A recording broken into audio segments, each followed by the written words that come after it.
We are back on this Thursday at the beginning of the second week of Season 4 with some more juicy details on what's been going down in the season, now that in this week we have Aberrus as the raid of choice to be awakened after last week's Vault of the Incarnates. We have looked yesterday at the final results we have gotten in week 1. Now we get to check what's been going down in week 2, which we have pointed out being quite relevant because this is the week where presumably the majority of players will be able to get their hands on 4 pieces of their tier set, because now with 2 weeks you have 2 charges of your catalyst to turn into 2 tier pieces. You have presumably defeated at least one of the end bosses in Heroic, or gotten to, what was that, 2000 rating or 2500 Mythic Plus rating to get the extra tier token. So at this point you only needed to loot 1 natural tier token to get your 4 piece, maybe you even got it from the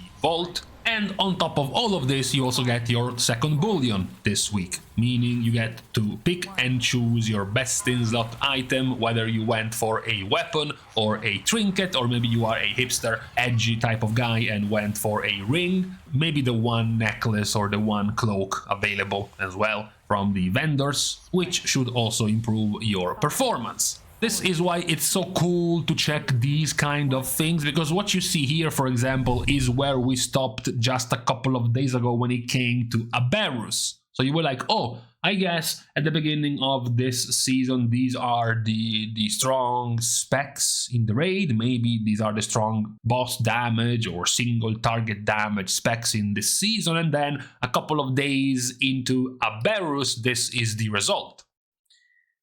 You know, you see like, oh, I guess Outlaw is the good spec in the raid this season and Subtlety is kinda shit. Never mind, we are now in Aberrus and Outlaw is terrible and Subtlety is the best spec in the game. We talked about, to be fair, I gave you the spoiler alert about marksmanship going to go quite down in Aberrus because their damage profile is not nearly as good compared to Vault. A couple of days into Aberrus and marksmanship has definitely gone down compared to Vault of the Incarnates. We can do a spread, put them side by side to check out the major differences. What seems to be popping out the most to the naked eye is definitely the teal color, also known as mages. Mages were quite unimpressive in Vault of the Incarnates, but now in the first few days of Aberrus they are all in the top 1, 2, 3, 4, 5, 6, 7. All 3 are in the top 7. We mentioned before a spec doing well this season, and surprisingly last week was actually matching the popularity of augmentation, because that's what we have gotten used to see for a couple of seasons, augmentation being the new de facto popular choice for your lizard over devastation. But at the beginning of this season, Devastation was doing quite well, and now it continues to do well. They actually finished quite nicely in Vault of the Incarnates, and now in Aberrus they are doing even better. Devastation is quite the heavy spec in terms of requirement. They have quite a powerful lineup of cooldowns. So when you look at your average Devastation evoker, you will see quite some pretty decent spikes of damage. Those spikes of damage get empowered quite heavily by having the correct trinkets, notably unused powerful trinkets. And on top of that, of course, talking about the bullion, Devastation gets their hands on the 535 item level legendary in this week. So it is a pretty understandable jump in power this week. We could have been wondering about the other specs that can get their hands on their 535 item level legendary. So we're talking about Fury Arms, Frost and Unholy Decay, as well as Red Paladin. They are also going to be getting a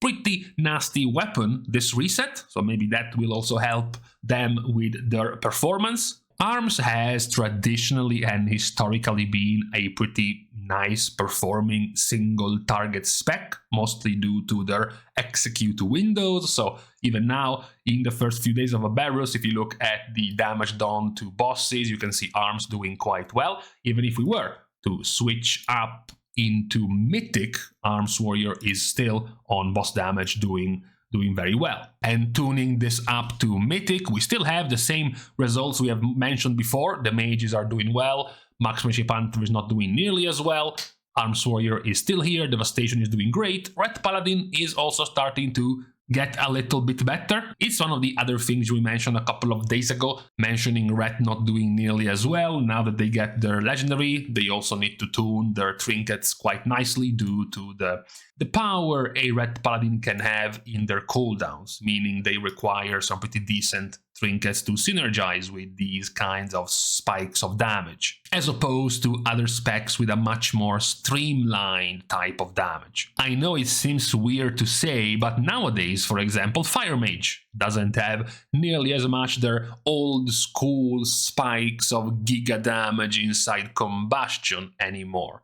So they are not nearly as reliant on powerful on-use cooldowns. Even something like Enhancement has a much more streamlined type of damage. Same goes for Destruction. Meanwhile, there are other specs that are much more reliant on having the good stuff, in this case being powerful trinkets, which can alter the power level of your performance in the raid, where that's very relevant.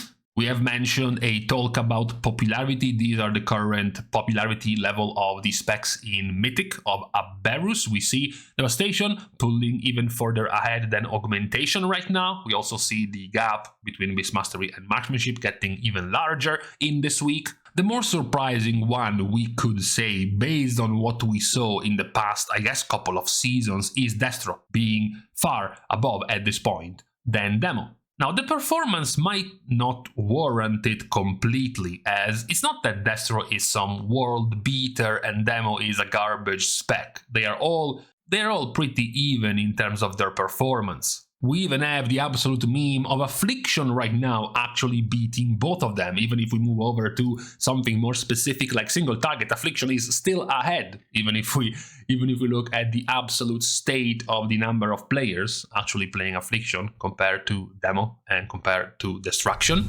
Now, we mentioned something might start to change a little bit more when talking about healing, even though it's just been a couple of days, because of a few things, namely the change of tier sets. Yes, of course, the raid bosses will require different types of healing profiles compared to Vault of the Incarnates, but the healers with the change of tier set, in particular the one we pointed out the most was Restoration Shaman, changing to their Season 1 version of the tier set. What we did not expect, however, was Restoration Druid. Yes, it's been only a couple of days, the parses are still quite few, and it's not that Resto is super popular either, but right now their performance seems to be the best. If we were to go back to Vault of the Incarnates, Mythic of just a few days ago, Resto was not doing nearly as good. What's also surprising is that it's not that Resto Druid was one of the specs we mentioned for changing their tier set, because they are keeping the same. The ones who are changing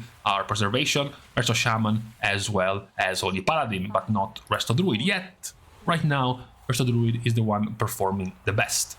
It is still, though, however, as you can see, very, very close. You can see the median of Resto Druid being even lower down than the one of Holy Priest, all of the averages being quite close. If we start looking at actually, decent to / good logs, there is a quite even set of results, with the outlier being Holy Paladin. The rest can pretty much be tied down to, to the composition of your healing comp, to the kill time, and even the skill level of each of the individual healers. Now, to close, it's a bit too early to talk about Mythic Plus, mostly because the numbers right now have not even been updated yet. It's a bit too early to talk about that. We do see still, though, however, Marksmanship Hunter holding on in their good performance compared with what they had in week 1 in terms of damage. Now they are doing quite well still. The damage profile of Mythic Plus is still more fitting a Marksmanship Hunter than the raid.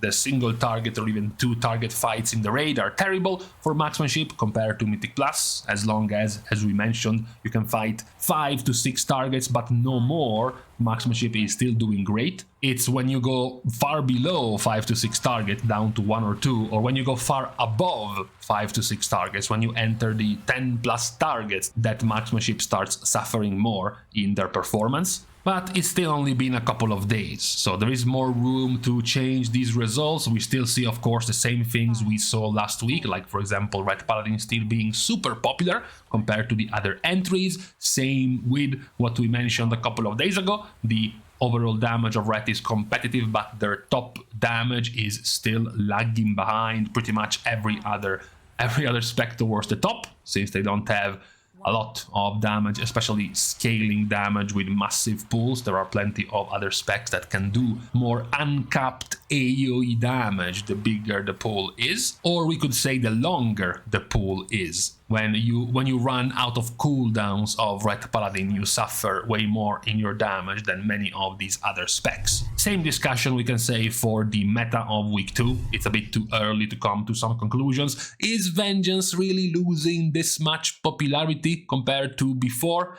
Unlikely. By the end of this week, Vengeance will probably go back to being as popular as they were in week 1. What was perhaps the most surprising of the results of the end of week 1 was Restoration Druid, just randomly popping out to be this popular over the other choices. It might also have to do, yes, we have to point this out every single time we talk about this.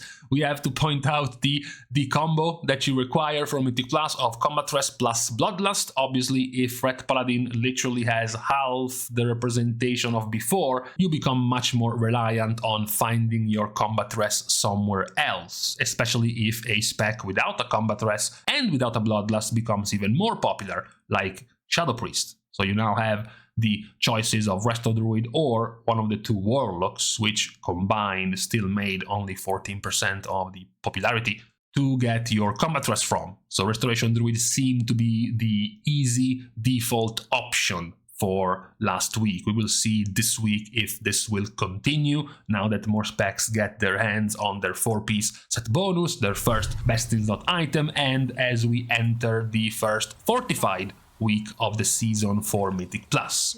But with this said and done, we are now finished with our first preliminary recap of this second week of Season 4, as we edge ever closer eventually to the release of Mists of Pandaria Remix, which is now approximately 13 days away.